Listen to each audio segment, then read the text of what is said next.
वज़ीर आला सिंध ने वफाकी हुकूमत पर फिर तनकीद के तीर चला दिए। कहा कि सिंध के साथ सौतेली माँ वाला सलूक किया जा रहा है।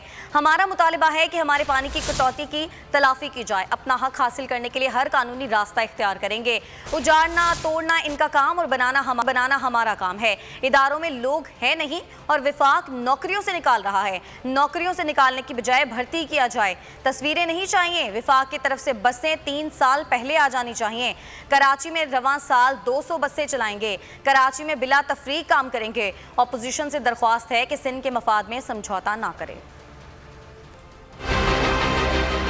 जिस तरीके से ये हुकूमत सिंध दुश्मनी पे उतर आई हुई है, इस पूरे सीजन का मैं आपको थोड़ा सा दे दूं। पानी के सिलसिले में हमारा जो खरीफ सीजन है वो आधे से ज्यादा गुजर चुका है। वो बहरान सिर्फ और सिर्फ सूबा सिंध से जो एक दुश्मनी का पैदा किया गया एक माहौल, उसकी वजह से हुआ है। अकॉर्ड के अंदर सूबा सिंध का शेयर 8.292 MAF था, उसकी जगह पे हमें मिला 5.385। इस वक्त जब हमारा काश्तकार जिनको पानी की शदीद ज़रूरत है उनको पानी रिड्यूस कर दिया, जब दरियाओं में पानी कम हुआ, आप हमें कंपनसेट करें। इरसा वन साइडेड अपने तर्ज पे फैसले करता रहा तो ये बहरान शहरों में पीने के पानी पे गया।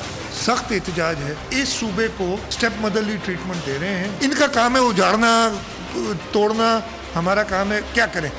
इस तरीके की हुकूमत से पाला पड़ा है तो ये करना पड़ रहा है। वफाक से 21 ग्रेड में 16 लोग वफाक ने हमें देने और वफाक ने 5 दिए हुए हमें, मतलब उनके पास लोग नहीं है। 40-20 ग्रेड की शॉर्टेज है। आपके पास लोग है नहीं और आप बाकियों को नौकरी से निकाल रहे हैं।